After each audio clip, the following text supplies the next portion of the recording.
Hello students, welcome to the business studies class. In this class, students, we are going to discuss the topic types of cooperative societies from the chapter number 2, forms of business organization. As earlier we have discussed the meaning of cooperative society, this word describes itself that it derives from the word cooperation. So this society has been made up just to cooperate its members to eliminate the middlemen and reduce the cost of the product. So first type is consumer cooperative society. Whatever the name has been suggested here, the society is for that particular group. Here if I am saying consumer, it means it is providing help to the consumer. Here clearly it has mentioned that it eliminate the middleman and directly it is selling. It is purchasing the goods directly from the producer and then selling it to consumer, to its members. So definitely with the elimination of the middleman, when there is no middleman, their profit to ratio will be reduced and directly they are purchasing from the producer. So what will be happen? The cost will be automatically reduced. So in this way it is providing help to their members. Now second type of cooperative society is producers cooperative society. It means it is providing help to the small producers. Its main aim to help the small producers who cannot easily collect various items of production and they face problem in marketing. So it provide them raw material, tools, equipments and the other things at reasonable prices. So in this way it is providing help to the small producers. Now third one is marketing cooperative society. As after producing the goods, what is the next step? Just to sell it. Like small producers are producing the goods. Now next problem what they face? They face that how it will be sold. So these marketing cooperative society purchase their goods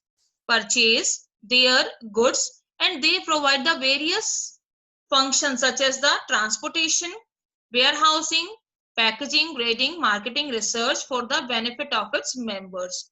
So in this way, it is providing help to the for the marketing of the goods that has been produced by the producers. Now fourth one is farmers cooperative society. As the name has been suggested here, it is providing help to the farmers.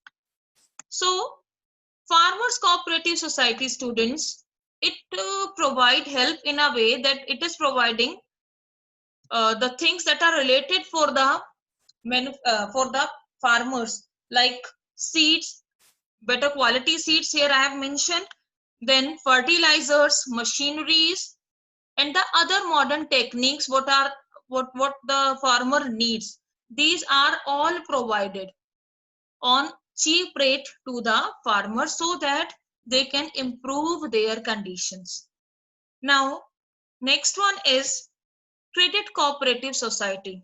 Now as the name has been suggested here, credit cooperative society, it means it is providing help to the members so that they cannot be exploited by the money lenders, because some of the people need to take the money from the money lenders and money lender charges high rate of interest. So in this way they have been cheated by them.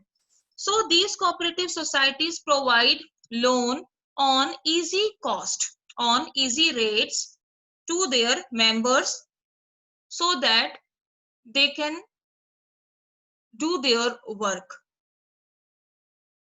So next one is cooperative housing society. Now as the name has been suggested here, housing society, it means it is providing help to the members, to the people who desires of procuring residential accommodation. That means the people who want their own house but at lower cost. These cooperative societies provide help to those people so that they can have their own house and they can pay they can give the money back in easy installment to their members. Here I have clearly mentioned students that on easy installment they are having an option that they can refund or repay their loan on easy installment. So in this way, these are the various types of the cooperative society. It means whatever the name of the cooperative society, it is providing. The main reason of forming the cooperative society is just to eliminate the middleman and to help their member. Whatever the work has been done by the cooperative society, it is basically for their members. Now, joint stock company. This is an important topic and you must all know what is joint stock company. A company is called an artificial person. A company is called an artificial person. Now, having separate legal entity. Having separate legal entity because the registration of the company is necessary. So in this way, after getting itself registered, the company get separate legal entity. It means it has a separate existence than its members. Company has separate legal existence. Then next one is perpetual succession. It means it does not affected by the life of its members, like in sole proprietorship or partnership or joint Hindu family. Somewhere the life of the person affect the business also, but the company does not affected by the life of its members. Then common seal, as company is called artificial person. Company is called artificial person, so it cannot sign. It cannot sign like we all human beings sign. So here the law has provided a common seal. It means a stamp or a signature, authority signature, that is compulsory, authorized on the all the main documents of the on the company's documents. Then any other company which is registered under the Companies Act 2013 is called joint stock company. Now what are the features? First is artificial person. Now as the name has been suggested here, artificial person, like normal human beings, a company cannot. Company cannot breathe, company cannot eat, company cannot walk, but it can do so many works whatever we natural human beings are doing. Like company can purchase its own property, can owe debts, can borrow money, can enter into contract, can sue. Company can file a case and other can also file case against the company. So in this way, a company is called an artificial person. Second one is separate legal entity. As registration, I have already told you, registration is compulsory. So it provides a separate existence other than its members. It can purchase its own property with its own name. Next is formation. Formation of a company is quite lengthy procedure. It needs a long, lengthy paperwork. It includes a long paperwork, or so many legal formalities are there. So it's quite a big task to form a company. Then next one is perpetual succession. Now, as I told you, it is totally related with the life of the members. It does not affected with the death, insolvency, insanity. Any of the changes in the members cannot affect the life of the company.